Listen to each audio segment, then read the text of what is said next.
misalnya seseorang bertobat, umatnya Nabi Musa ada yang menyembah anak sapi, ijel itu, harus tobat. Itu tobatnya ekstrim betul. Kalau tobat sekarang kan cukup istighfar sama istighosah. Kalau dulu enggak, liyak tulal bari umingkum al mujrimah, yang terbebas dari dosa menyembah anak sapi, membunuh yang terlibat atau pernah menyembah anak sapi. Makanya ayatnya apa? Fatubu ila bariikum faqtulu anfusakum. Jadi orang-orang yang pernah menyembah anak sapi itu tobatnya apa? Faqtulu anfusakum.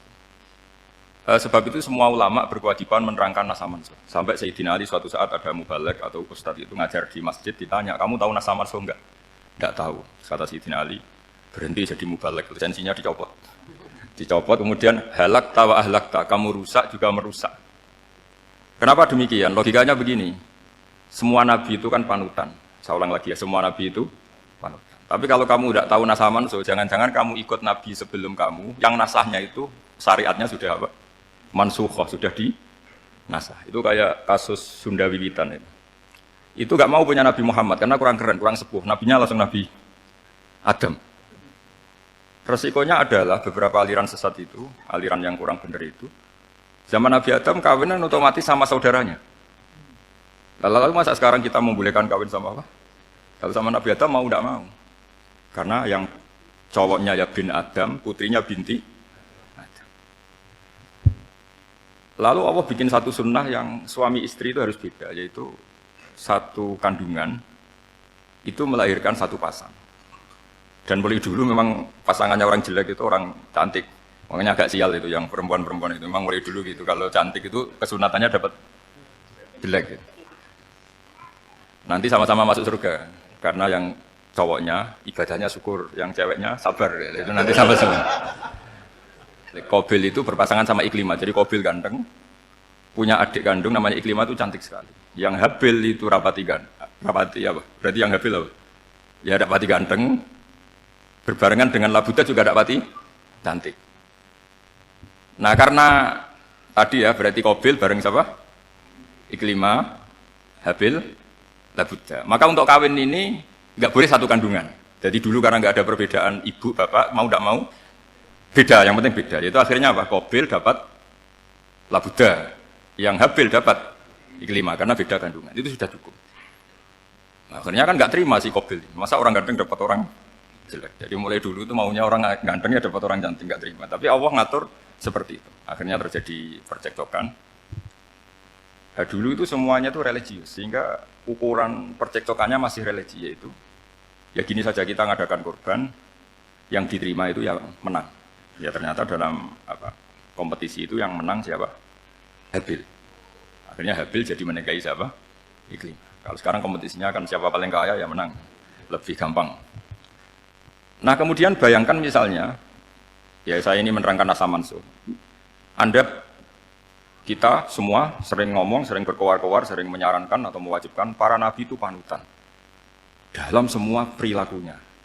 Ternyata ada beberapa perilaku yang sudah dinasah atau dihapus ketentuannya oleh syariatnya Rasulullah Shallallahu Alaihi Wasallam. Maka mengenali nasah mansuh itu keharusan dalam ulumul Quran. Ya, makanya Allah mengatakan apa? Manansah min ayatin au nunsiha pasti na'ti bi khairim minha au misli. Jadi saya menerangkan nasah mansuh itu dua sesi. Satu sesi antar nabi, dua di internal syariatnya apa? Nabi. Sekali saja hari ini sudah, setelah itu anggap pinter sudah. Kalau sudah jangan tanya lagi. Ada beberapa lagi syariat yang masalah metode. Dulu Nabi Nuh itu dibolehkan oleh Allah, saking mangkelnya sama orang kafir. Saya ulang lagi, orang kafir itu kan biadab sekali, nempat buminya Allah, makan rezekinya Allah, kemudian mengkafirkan Allah. Pikirannya Nabi Nuh, orang biadab gini nggak layak hidup, itu pikirannya Nabi Nuh. Kalau dia pakai militer, tidak punya militer, ya pakai langit akhirnya. Pakai kekuatan langit, beliau berdoa, Rabbi la tadzar alal ardi minal kafirina dayyara. Innaka intadzarhum yudillu ibadaka wa la yalidu illa fajirong kafar. Ya Allah, mereka ini orang-orang kafir. Padahal pakai bumi engkau, pakai rezeki engkau. Matikan semua saja. Jangan sisakan satu pun. Karena kalau masih sisa, nanti anak turunnya ya gitu. Gennya gendo, ya pasti melahirkan gendo. Gen. Wala yalidu illa fajirong kafar. Kalau kamu sisakan, pasti melahirkan generasi gendo lagi, kafir lagi. Dituruti sama Allah. Kecuali orang 80 yang ikut Nabi Nuh. Nah, orang 80 yang ikut Nabi Nuh ini selamat karena iman. Maka generasi yang sekarang ini termasuk saya semua ini, semuanya turunan orang iman. Maka kita ini punya dua status. Satu, Allah kadang manggil kita ya Bani Adam, karena faktanya kita turunan Nabi apa? Adam. Panggilan kedua adalah Zurriyataman hamalna ma'nuh. Orang-orang sekarang itu pasti turunan orang yang ikut perahunya Nabi Nuh. Jadi nasab kita ini sudah steril. Sudah tidak ada nasab lewat kafir. Karena yang kafir sudah habis. Semua orang sekarang itu turunan Nabi Nuh. Yaitu disebut apa? Zurriyataman hamalna ma'nuh. Itu sekitar orang 80. Nah, oleh Allah Subhanahu wa taala syariat seperti ini pernah dituruti, yaitu akhirnya mereka mati semua kecuali orang 80 yang mukmin. Tapi uniknya Allah apa? Era Rasulullah sallallahu alaihi wasallam, Nabi kita Nabi Muhammad itu diutus rahmatan lil alamin. Ketika Nabi didustakan, diusir, disakiti, malaikat gunung, beberapa malaikat yang ahli adab spesial eksekutor lah kira-kira gitu. Muhammad, kamu bilang saja ke saya, kalau kamu ingin orang-orang Mekah bujal JS, saya hancurkan. Tapi apa kata Nabi? Saya berharap kalau mereka belum iman, anak cucunya iman. Karena bagaimanapun sperma ya atau calon bayi atau calon keturunan itu kan ada fi aslabir rijal atau fi zuhurir rijal. Jadi kalau dalam ilmu agama itu gen manusia itu disimpan di zuhurir rijal di punggung lelaki. Nanti dipindah ke arhamin nisa. Logikanya gini. Ini dengerin ya. Logikanya gini, misalnya Abu Jahal. Abu Jahal itu di situ ada orang namanya Ikrimah. Itu anaknya Abu Jahal. Itu orang mukmin. Akhirnya ya jadi orang alim. Abu Lahab itu di rahimnya di punggungnya ada perempuan namanya Darroh. Akhirnya juga orang mukminah. Saya berikan contoh. Khalid bin Walid itu anaknya Walid. Walid itu musuh besarnya Rasulullah. Tapi di punggungnya ada orang bernama Khalid. Ini dengerin. Nah di punggung ini kira-kira Allah sudah tahu apa belum? Jawabannya sudah tahu. Artinya kalau ini mati atau kamu bunuh, kamu sebenarnya nggak bunuh orang kafir saja, bunuh calon orang mukmin yang sekarang masih bersemayam di punggungnya orang-orang kafir. Jadi bisa saja orang yang sedang kafir itu ada sekian calon generasi yang suatu saat mukmin. Itu syariat yang diajarkan ke Rasulullah SAW. Karena kasefnya Nabi, kasef itu satu kondisi di mana seorang Nabi itu dipertontonkan sesuatu yang nggak kelihatan. Itu dalam bahasa Arab kasef atau mukasyafah. Nabi dipertontonkan ternyata banyak orang kafir yang di punggungnya itu ada calon generasi mukmin atau muslim. Akhirnya Nabi nggak berani. Jangan bunuh. Mungkin bapaknya ada iman tapi anaknya iman. Betul, Abu Jahal punya anak Ikrimah, Abu Lahab punya anak Darroh, Walid punya anak siapa? Walid. Itu mirip seperti kita. Bapaknya sholat, anak ETPK sholat, akhirnya bapaknya katut sholat. Banyak nggak di Indonesia? Bapaknya tidak bisa baca Quran, anaknya hafid. Itu kalau bapaknya kamu habisi, tidak ada yang meselin. Makanya biarkan hidup saja. Nah, artinya gini, andai kan tidak ada ulama yang menerangkan asa mansuh, dikira syariat Nabi Nuh itu abadan mu'abadat, selamanya lama. Jika main teror sama orang kafir sah berdasar Nabi Nuh. Padahal kita sudah ganti Nabi. Yaitu syariatnya Rasulullah SAW masyhur itu ketika Nabi ngendikan, saya tidak minta mereka dihukum, tapi ya Allah saya minta Allah mahdi qaumi fa innahum layak lamun. Mereka kafir itu karena tidak tahu. Jika ada periode. Loh kalau perang itu beda, perang itu konteksnya duel, itu tidak harus sama Abu Jahal, Abu Lahab. Ada penjahat mau bunuh kamu wajib perang enggak? Wajib. Penjahatnya meskipun muslim apa harus kafir? Meskipun muslim. Maka kata ulama fikih sebetulnya perang duel itu bukan syariat muslim sama kafir tok. Masih muslim sama muslim, misalnya ada orang mau merkosa istri kamu, terus dia pamit gini, saya muslim loh, beri hak loh. Enggak bisa. Saya penjahat loh, muslim. Jadi kamu enggak boleh merangin saya, ngelawan saya. Saya kan muslim. Enggak bisa, tetap harus dilawan.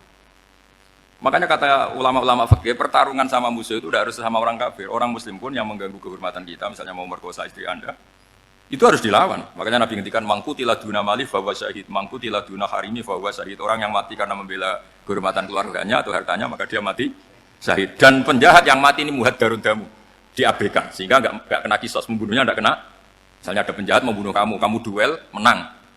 Kamu enggak kena kisos karena ini muhaddarun damu, diabaikan kehormatannya. Padahal dia muslim, apa? Muslim. Ini perlu. Jadi ini mengaji ini agak jelimet, tapi gampang. Kan kalau paham nggak paham selesai, jadi nggak baca selesai. Sehingga kalau nggak ada nasa mansuh, maka orang selalu berpikir, pokoknya yang penting ikut Nabi. Nah itu bahayanya kalau Anda tidak tahu detail, jangan-jangan syariat yang kamu ikuti itu syariat yang sudah berstatus mansukhoh, telah dicabut. Dan itu banyak.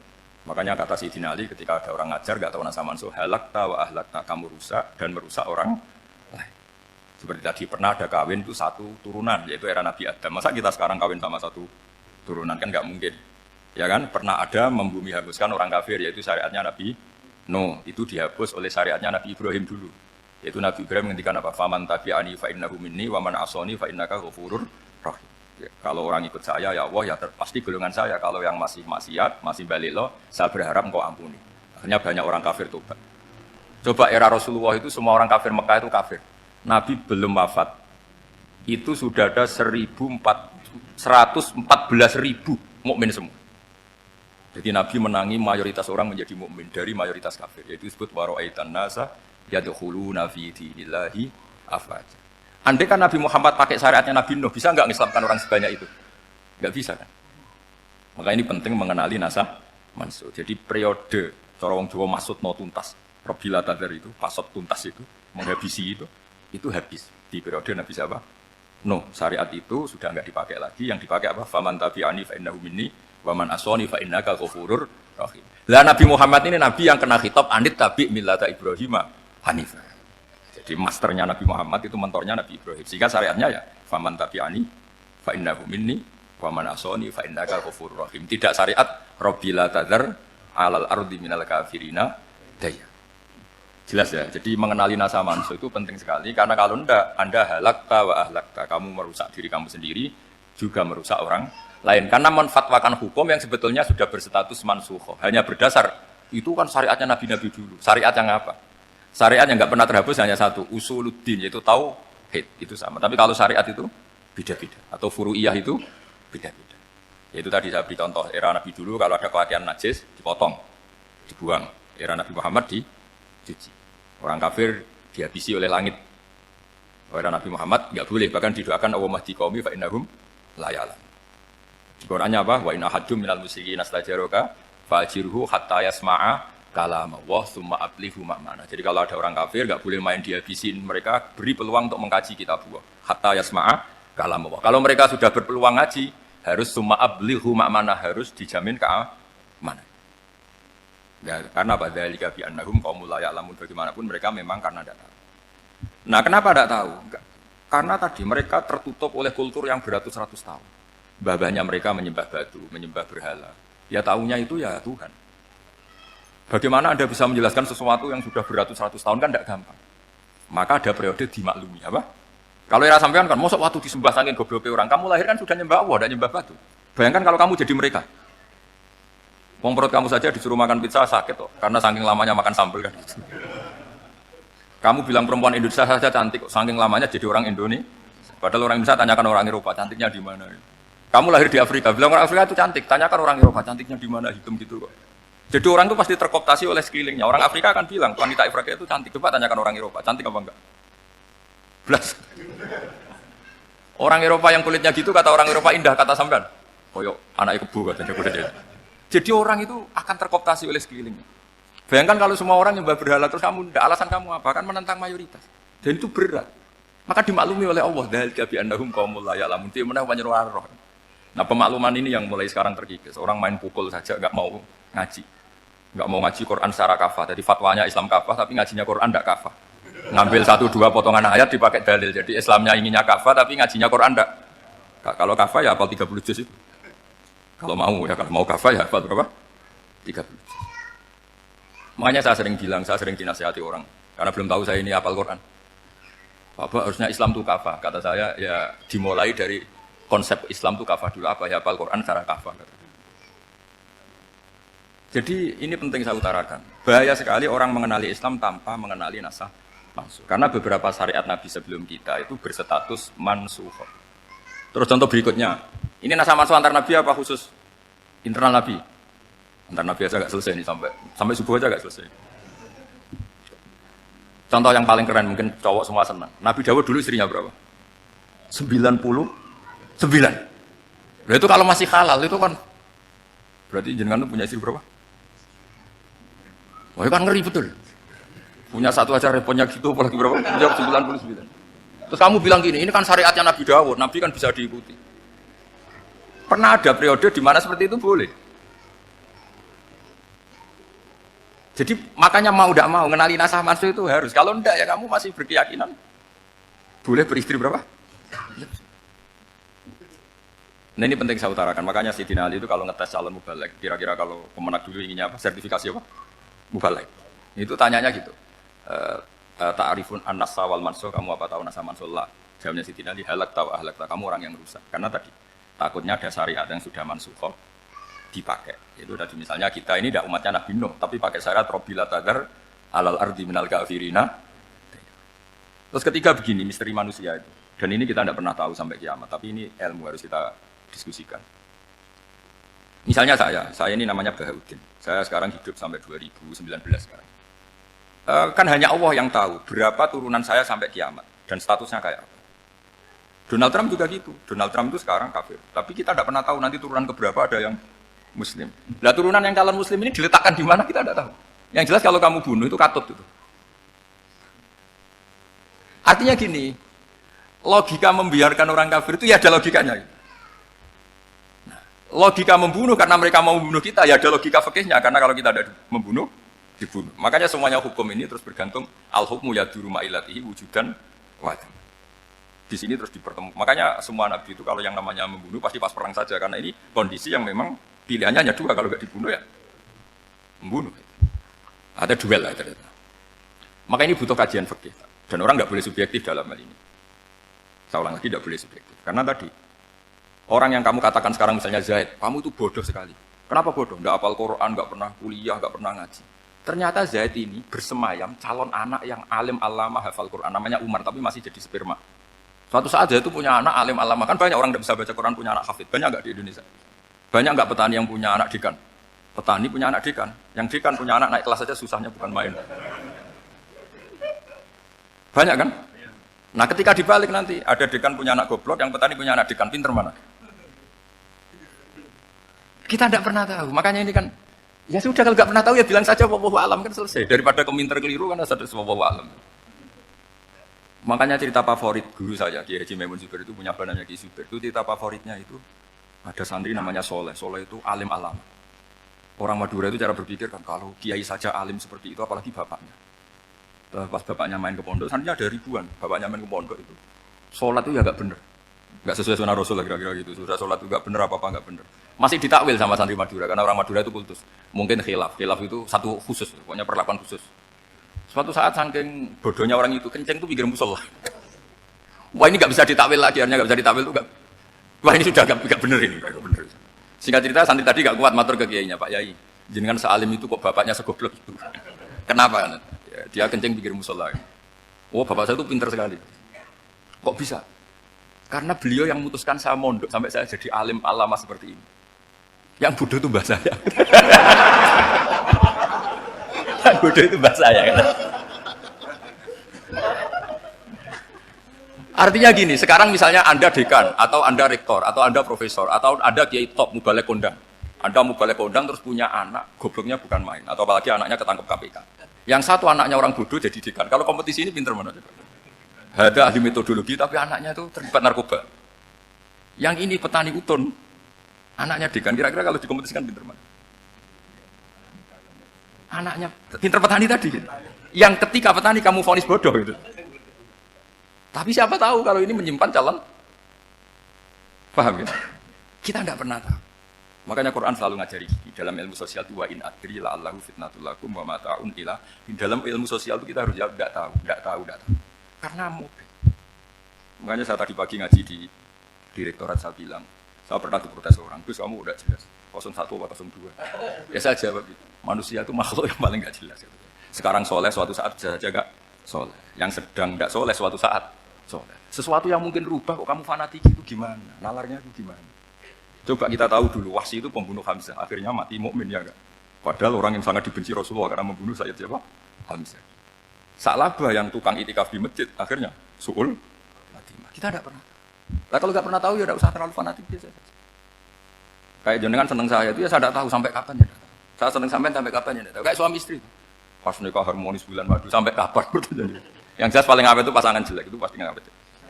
Makanya jadi guyonan tuh. Pasangan itu jangan baik-baik gak awet, kalau jelek itu awet. Ternyata maksudnya cantik sama ganteng. Itu suatu saat pasti jadi jelek. Yang jelek sama jelek pasti jelek terus. Makanya jadi guyonan. Kalau pasangan jelek itu awet katanya. Tapi kalau pasangan baik, ternyata baik wajahnya itu pasti gak awet. Suatu saat pasti jelek. Tapi yang jelek awet. Karena mulai dulu ya jelek sampai gitu. Apa jeleknya maksudnya bukan? Ya jelas ya. Jadi saya mohon sekali ini ilmu. Sampai ndak urusan ini bukan urusan cocok ndak cocok tapi ilmu. Ilmu harus kita dengar bahwa syariatnya para nabi itu yang sifatnya furu'iyah, tidak usuliyah, tidak tauhid itu potensi rubah. Sehingga mengkaji nasah mansuh itu satu keharusan seorang ulama. Makanya setiap ada syariat nabi hal hadis syariah mu'abbadah amla, mansukhoh amla. Karena potensi itu tinggi. Kita tahu dulu semua nabi sholat menghadap apa? Baitul Maqdis. Era Rasulullah dipindah ke Ka'bah. Tapi kalau kamu katakan total Baitul Maqdis ya ada juga. Nabi Ibrahim mulai dulu madhabnya ke Ka'bah. Tapi kalau Nabi Musa ke Baitul Maqdis. Terus kamu bilang ini 01, 02 ya ada memang syariat jadi sesuatu yang furu'iyah. Nah, kenapa ini furu'iyah? Jawabannya sederhana. Ketika seseorang menghadap Ka'bah itu menghadap batu apa menghadap Allah? Allah. Ketika menghadap Baitul Maqdis hakikatnya menghadap Allah apa menghadap Baitul Maqdis? Allah, maka menghadap Ka'bah itu sebenarnya masalah furu'iyah. Yang masalah usuliyah adalah inni wajjahtu wajhiya lilladzi fataras samawati wal ardh. Yang permanen adalah menghadap Allah Subhanahu wa taala. Cuma secara prosedur syariatnya secara zahir menghadap Ka'bah. Maka potensi rubah karena ternyata itu furu'iyah, untuk kiblatnya itu furu'iyah. Yang permanen adalah menghadap ke Allah Subhanahu wa taala. Ini penting ya. Jadi terus sekarang masih antar nabi apa di internal nabi? Ini sudah mau selesai waktunya. Sudah habis ini. Internal. Ini sudah selesai, ini sudah pas. Mohon maaf. Wah. Jam ini sudah. Sampai mana tadi? Diteruskan apa enggak? Sudah kayaknya sudah. Biar kelihatan cerdas. Sekali pertemuan sudah pinter. Berapa? Setengah jam sudah pinter. Yang internal nabi apa antar nabi? Internal ya, sudah sekarang ke internal. Kalau internal lebih banyak lagi contohnya. Yang masyhur tentu masalah Baitul Maqdis. Dulu Rasulullah pernah sholat menghadap Baitul Maqdis 16 bulan. Berapa? 16 bulan. Khilaf 17. Pokoknya khilafnya hanya 16 dan 17. Kalau ada bilang 10 bulan berarti tidak pernah ngaji khilafnya. Karena khilafnya itu hanya 17 sama 16. Akhirnya sama Allah diminta, disuruh menghadap ke Ka'bah. Saya ulang lagi, itu tetap masalah antar nabi sebetulnya. Begini. Makom itu kalau dalam bahasa Arab bukan kuburan. Kalau di Indonesia kan makomnya Sunan Bonang itu kan kuburan. Kalau makom dalam bahasa Arab itu sesuatu yang pernah dipakai singgah itu namanya apa? Makom. Lalu Rasulullah itu pertama di Medina itu madhab Baitul Maqdis itu 16 bulan.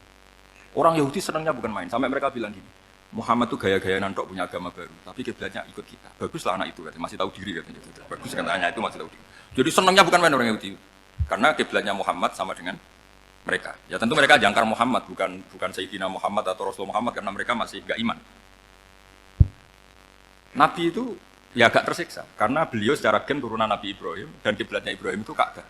Agak tersiksa tapi sami'na wa ata'na tetap madhab ke Baitul Maqdis berapa? 16 bulan.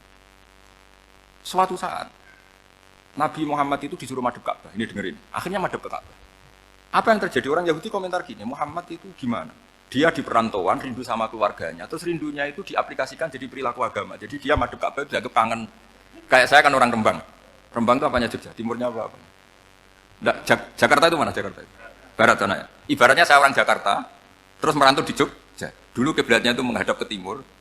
Terus ketika madhab ke barat, ke atas sampean, oh itu padunya kangen apa? Keluarga. Juga kurang ajar orang Yahudi.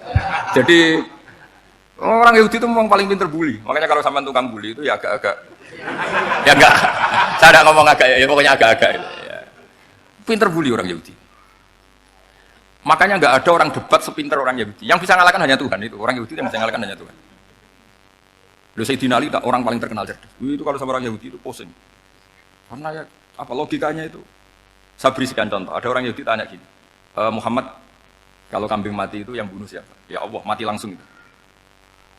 Agama kamu itu aneh, Mak. Yang langsung sentuhan Allah haram, tapi yang lewat tangan-tangan jahil manusia malah halal. Harusnya itu yang halal, kan orisinil langsung Allah yang bunuh. Jadi utaknya itu aneh, dari cara berpikir itu aneh. Nah, cara sampean ini kan, nak halal pangan kue. Tapi Nabi kan nggak boleh bertutur kata kasar gitu. Kalau yang jadi Nabi saya, untalan ngono kan gitu. Tapi Nabi kan nggak boleh kasar. Jadi Nabi itu problem karena nggak boleh apa? Kasar. Kalau kita kan gampang, wis nak halal untalan kan selesai. Kan? Tapi Nabi nggak boleh kasar gitu. Jadi nak jadi nggak Nabi, sampean itu kan enak. Mau keliru ya pantas, mau apa saja pantas. Karena kan nggak panutan. Kalau Nabi nggak bisa. Meluruskan kebenaran itu harus tetap sesuai akhlak. Ya jadi agak kerepotan. Makanya punya Umar alhamdulillah ada yang nggak perlu aturan itu. Jadi enak. Jadi ya itu memang aturannya harus itu. Coba Nabi itu perang tapi nggak boleh bunuh. Kayak apa susahnya? beliau jadi sasaran tembak, tapi nggak boleh bunuh. Kalau sahabat kan enak, duel, relax, santai, bisa tarung. Kalau Nabi nggak boleh. Makanya Nabi meskipun ikut perang terus, nggak ada sejarah orang yang dibunuh. Ya, hanya satu peristiwa itu pun dibaca orang kafir, ditangkis Nabi, pedangnya kembali ke dia mati. Tapi nggak ada yang Nabi. Karena Nabi kalau pembunuh nanti itu terus kayak pendekar kan yang susah juga punya Nabi kok. Habis perang saya Nabi tanya, Muhammad habis perang berapa? 1000. Ya repot juga punya Nabi mantan apa? Pembunuh, meskipun yang dibunuh orang kafir, tapi kan kayak apa ya? Fitrah manusia itu akan menolak kepemimpinan orang yang gitulah pokoknya nggak bisa diterangkan itu. Makanya Nabi itu nggak pernah bunuh, meskipun kayak apa musuhnya, tapi nggak pernah bunuh. Untungnya di sekeliling orang-orang yang tadi. Jangan bilang itu suka bunuh ya, pokoknya perang gitu ya. Perang dengan bunuh itu beda ya. Kalau perang itu fair apa? Fair. Sampai mana tadi? Nabi Ibrahim ya. Makom tadi saya ulang lagi. Nabi Muhammad menghadap ke Baitul Maqdis itu hanya Allah nuruti. Ini loh Nabi betul. Tahu betul bahwa di antara syariat adalah Baitul Maqdis. Karena semua Nabi pernah berkiblat Baitul Maqdis. Tapi Nabi ketika menghadap ke Ka'bah, Nabi juga dibilangin sama Allah. Ini loh syariat yang benar. Karena Ka'bah juga kiblat sing aktaku. Lebih tua ketimbang Baitul Maqdis. Maka disebut Ka'bah Atiqah. Ilal Baitil Atiq. Kalau Quran bahasakan Ka'bah apa? Wal yatawafu bil Baitil Atiq. Atiq itu tua sekali. Ya sudah. Ketika berstatus tua itu orang Yahudi sopan. Mergo roh klirune Muhammad. Mereka nantang. Muhammad ayo debat terbuka. Nabi rawuh. Bagaimana Anda bilang Ka'bah itu kiblat tertua? Wong Ka'bah itu pertama yang menghadap sana itu ya kamu. Semua Nabi menghadapnya ke Baitul Maqdis. Terus Nabi Muhammad mulai berargumentasi ilmiah tadi. Enggak, Ka'bah itu kiblatnya Ibrahim. Jadi Ibrahim dulu itu yang mulai dulu kiblatnya itu di Ka'bah. Terus orang itu tanya buktinya apa? Terus dijawab fihi ayatum bayyinatum maqam Ibrahim. Ternyata di situ ada jejak kakinya Nabi Ibrahim, yaitu batu yang diinjak beliau ketika bangun Ka'bah. Itu argumentasi ilmiah. Lah barang orang Yahudi kehilangan ilmu itu gobloknya orang Yahudi. Makanya yang bisa mengalahkan Yahudi hanya Allah Subhanahu wa taala. Wong Ibrahim saja golongan kita, pengikut kita. Ibrahim itu pengikut Yahudi. Wah itu Nabi mulai senyum-senyum, mulai tertawa-tawa. Wah itu goblok, orang terdidik. Karena itu ibaratnya kayak kamu bilang Soekarno itu pengagum Puan Maharani. Kira-kira seperti itu. Soekarno itu pengikut Puan. Karena Yahuda itu Yahuda bin Yakub bin Ishak bin Ibrahim. Saya ulang lagi ya, nasabnya Yahudi ya, Yahuda bin Yakub bin Ishak bin Ibrahim. Jadi Ibrahim itu mbah keempat dari Yahuda. Tapi karena mereka kalah debat, Ibrahim itu pengikut Yahudi, sama dengan bilang apa? Soekarno itu pengikut Puan Maharani. Itu kan jadi aneh. Atau Gus Dur pengikut Mbak Yeni, atau Basim Asari pengikut Mbak Yeni, itu kan aneh. Wah, akhirnya sama Allah diingatkan. Makanya ada ayat ha antum haula hajatum fi malakum bi ilm falimatu hajuna fi ma laysa lakum bi ilm. Perjanjian debat ini semuanya harus ilmiah. Tapi kenapa perdebatan Anda malah enggak ilmiah? Harusnya orang Yahudi iftaduhu, malu semua. Wah, semuanya Muhammad. Itu satu-satunya kekalahan orang Yahudi. Tapi ayat-ayat seperti ini itu enggak populer. Ayat ha antum haula hajatum fi malakum bi ilm falimatu hajuna fi ma laysa lakum bi. Jadi Islam betapa hebatnya Islam. Kalau debat harus ilmiah. Dan Kanjeng Nabi menantang, ini perjanjian kita debat ini ilmiah. Kenapa sekarang jadi tidak ilmiah? Yaitu kamu mengatakan Ibrahim itu pengikut Yahudi. Padahal Ibrahim dengan Yahudi itu dulu Ibrahim. Makanya Yesus kalah, tapi tetap orang Islam. Tapi, nah, makanya terus Ka'bah dibuktikan ketuaannya lewat apa? Fihi ayatum bayyinatum maqamu Ibrahim. Itu bukan makom kuburan. Karena makamnya Nabi Ibrahim tetap di Hebron, tunggu di Palestina. Kira-kira itu Palestina. Jadi Israel yang Israel, boleh berarti. Jadi Israel yang Israel, jadi Palestina yang saya pernah ziarah ke sana di Hebron. Di makamnya Nabi siapa? Ibrahim. Jadi jelas ya, jadi nasa mansur itu ketentuan yang dikehendaki Allah Subhanahu wa taala untuk menguji loyalitas manusia, menanggalkan semua akalnya. Makanya saya mohon sekali siapapun yang ngaji saya dimanapun, sekali-kali manusia itu harus menanggalkan akalnya. Sekali Anda pakai akal, maka Anda akan ingkar dengan nasa mansur. Nasa mansur itu hukum yang direvisi, yang dibatalkan. Makanya orang Yahudi lagi-lagi pinternya orang Yahudi. Provokasi orang-orang yang Islamnya belum kuat, diprovokasi gini. Ungzuru ila Muhammadin tahayyara fi din yukhillu yawman wa yuharrimu ukhra. Lihat itu Muhammad, dia kebingungan cara beragama. Kadang bilang A, besok bilang B. Jadi nasa mansub dianggap satu bentuk kebingungan. Gak kurang ajar. Wah, akhirnya sebagian orang yang murtad. Makanya nasa mansub itu satu peristiwa yang menjadikan banyak orang murtad. Karena diprovokasi orang Yahudi bahwa itu bentuk kebingungan Muhammad.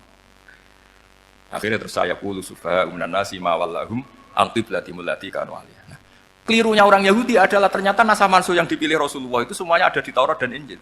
Termasuk di Taurat dan Injil disifati dan Nabi yusolli ilal qiblatain, bahwa Nabi ini akan bersolat dengan dua kiblat. Makanya tetap ditantang. Kul fa'tu bittaurati fatluha in kuntum shadiqin. Kalau kamu tidak percaya bahwa saya ini orisinil, ayo bareng-bareng mengkaji Taurat. Tapi mereka tidak siap mengkaji Taurat. Karena Taurat semuanya mendukung Rasulullah Muhammad SAW. Fatluha in kuntum shadiqin. Makanya ini penting sekali ngaji. Jadi perdebatan itu macam-macam. Dan itu pinternya orang Yahudi. Unzuru ila Muhammadin tahayyara fi dini. Yuhillu yawman wa yuharrimu ukhra. Ini penting sekali. Makanya rasa manusia itu uji loyalitas. Itu Imam Malik kalau mencontohkan ke Imam Syafi'i. Saya berisikan contoh fikih. Ini saya melanggar waktu ini. Ini sudah berapa? Saya yang tidak mengesahkan diri saya. Ya misalnya ini ya, ini kertas saya bawa ya, ini kertas saya bawa. Terus ini tak kasih uang misalnya, uang 100.000. Atau kalau contoh Imam Syafi'i dulu dididik Imam Malik begini. Ya Syafi'i kalau kamu punya 2 budak, 2 pembantu, kalau dulu kan masih ada budak, 2 pembantu lah kira-kira. Seneng mana, yang cerdas sama yang goblok? Seneng yang cerdas. Kalau yang nurut sama yang bantahan, seneng yang nurut. Lah yang nurut itu yang goblok. Makanya tinggal dibalik saja. Kamu tak beda ya. Seneng mana punya istri yang cerdas apa yang goblok? Coba jawab. Atau ibu-ibu mbak-mbak ini, seneng mana punya suami yang cerdas atau yang goblok? Kalau cerdas gak bisa diakali. Tapi goblok nurut tapi ya kadang di sini-sini kan di sini. Nah, itu kan antar manusia. Masalahnya kita menghadapi Allah Subhanahu wa taala yang semua kita pasti bodoh. Kita menghadapi Allah Subhanahu wa taala yang semuanya kita pasti bodoh. Allah jelas ngendikan wa kanal insanu dzaluman jauhlah, manusia itu banyak dolimnya. Dolim itu sifat mubalaghah. Kalau orang dolim sekali dolim, kalau sering dolum, kalau jahil biasa jahil, kalau banget jahil jahul. Bahasa Arab kan gitu memang. Ghafir pengampun biasa, kalau ghafur selalu mengampuni. Syakir, makanya sifatnya Allah Taala ikut wazan faul semua. Ghafur, syakur, atau diikutkan wazan faal. Kalau goblok biasa jahil, goblok banget jahal kan gitu. Kafir biasa kafir, kalau kafir banget kafar. Ya, jadi wazan balagha itu bisa faal, bisa faul ya. Kafirin, kafar atau kafur. Paham ya?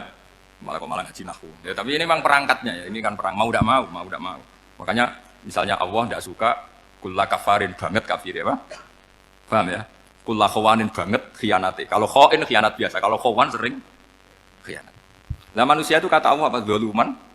Wis banget dolime, banget.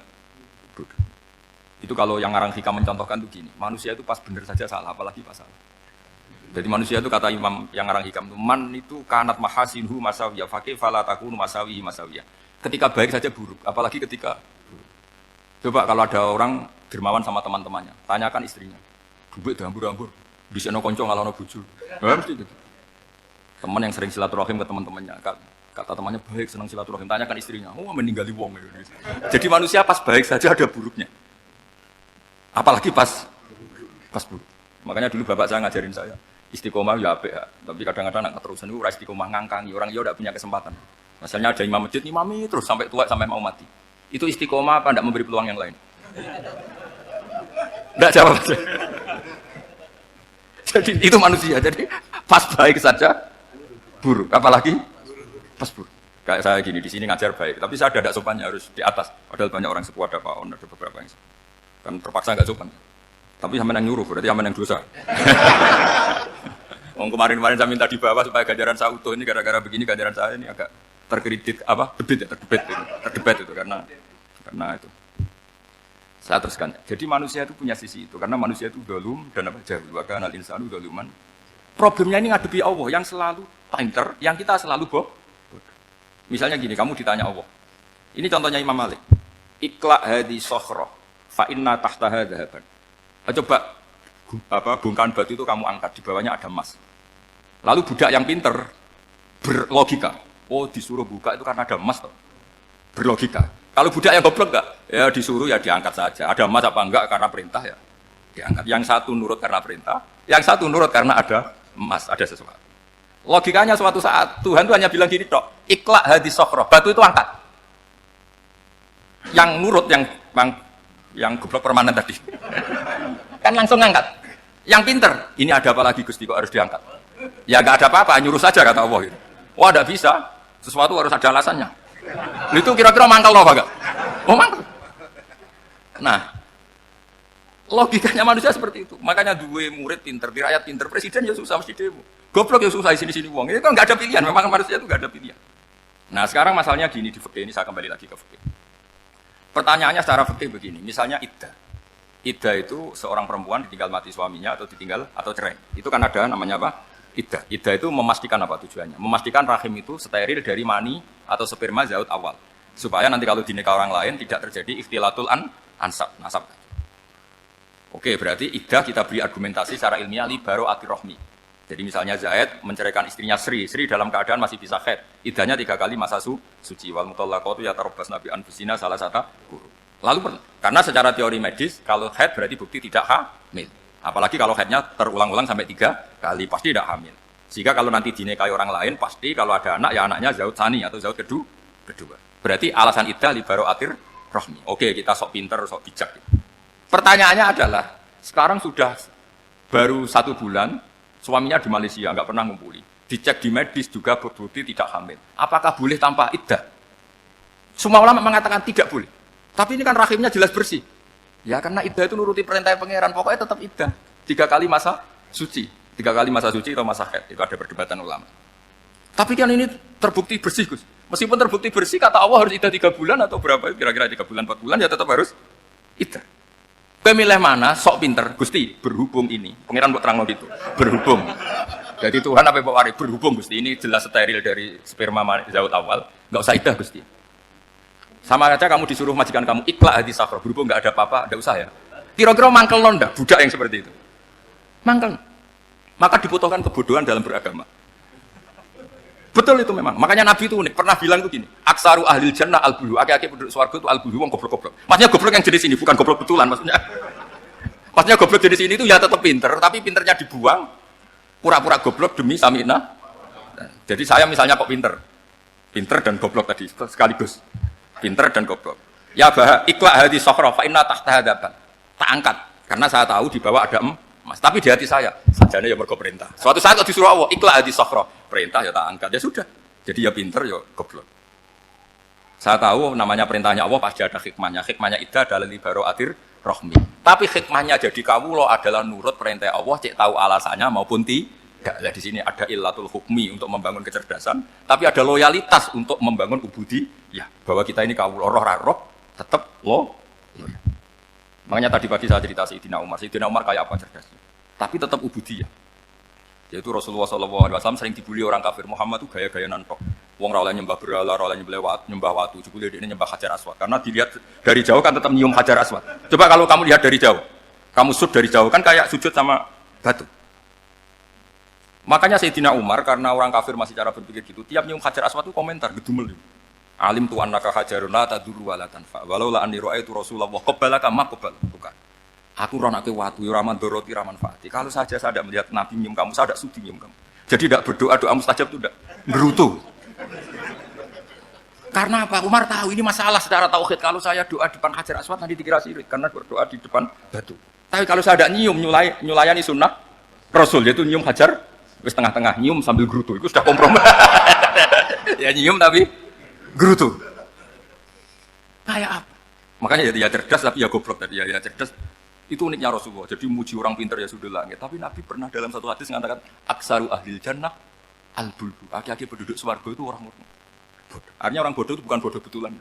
Dia meninggalkan akalnya demi loyalitas ubudiyah. Nah, untuk menutup sesi ini terakhir betul satu tutup setelah ini selesai. Untuk menutup itu bukti begini. Perang Badar itu perang yang nggak mungkin dimenangkan umat Islam karena orang kafir itu 1000 dengan pasukan full dengan peralatan perang full. Rasulullah itu tahun kedua Hijriah itu pasukannya hanya 313. Itu pun pedang itu untuk orang 5 itu hanya ada pedang 1. Jadi kalau mau dibaca orang sih kamu milih pedangnya aku. Itu kan nggak kebayang perang dalam keadaan seperti itu. Jadi mesti kalah, orang kok mungkin kalah mesti. Tapi Nabi itu tetap bilang saya ini disuruh Allah perang, ya harus berangkat. Yaitu perang Badar. Kata para sahabat ya Rasulullah ini nggak masuk akal, sudah nggak usah perang ini nggak masuk akal, mau setor nyawa. Sudah gitu dadaan, nggak ada persiapan. Lucunya apa? Sahabat itu ketika Nabi tetap berangkat. La akhrujanna walau waqti. Nabi menginginkan saya tetap berangkat meskipun sendiri. Setelah Nabi berangkat sekian meter, itu sahabat ikut semua. Kata Nabi, lah kamu kok ikut? Ya ikut saja. Kata kamu mesti kalah. Ya anggap saja setor nyawa. Demi loyalitas pada jenengan. Itu makanya nggak ada periode sebaik periode sahabat. Tapi yang gerutunya jalan. Karena gerutu ini bawaan ilmiah. Makanya kita loyal sama presiden. Tapi yang nggak cocok ya gerutunya jalan. Tapi bawaan mencintai Indonesia tetap jaga stabilitas. Itu bawaan cinta Indonesia, bukan cinta pejabatnya kadang. Gerutunya jalan. Tapi bawaan loyal sama Indonesia tetap mengaku. Bawaan loyal sama Rasulullah tetap ikut perang, bawaan akal karena nggak masuk akal ya gerutu. Dan itu uniknya Quran itu mengapresiasi itu dan dianggap nggak masalah. Saya bacakan ayatnya. Kama akhrajaka rabbuka min baitika bil haqq wa inna fariqam minal mu'minina lakarihun yujadilunaka fil haqqi ba'dama tabayyana ka'annama yusaquna ilal mauti wa hum yanzurun. Peristiwa Badar ada peristiwa kamu itu keluar untuk perang. Sahabat kamu ngikuti, tapi mereka lakarihun, enggak senang sebetulnya. Karena enggak masuk akal. Ya gerbang tapi ya derek. Yujadilunaka fil haqqi, mereka mendebat kamu dalam kebenaran. Jadi ya Rasulullah wong perang kawan kalah jenengan lakoni alasane nopo? Lah kok melok? Ya saya harus ikut jenengan Nabi. Itu unik. Kalau orang sekarang mana mau, kalau nggak masuk akal nggak mau melakukan. Coba misalnya istri kamu belajarnya dikurangi, anggap saja petualangan latihan hidup di masa lalu, nggak mau. Padahal petualangan itu hal yang indah, petualangan itu kan hal yang indah, kan nggak mau. Oh ngirit tuh alasan. Tapi lucunya kalau dijak camping bermiskin-miskin di hutan mau. Karena karena PDW, tapi tak suami yang ngongkon. Ayolah seminggu ini kita model miskin, anggap aja petualangan masa lalu, nggak mau. Karena pinter, apa? Coba kalau bodoh, ya ngono ya rapopo mas. Tapi resiko dia nak bodoh, pas kamu sakit ya dibiarin. Karena dia melihat sakit kan biasa, namanya manusia.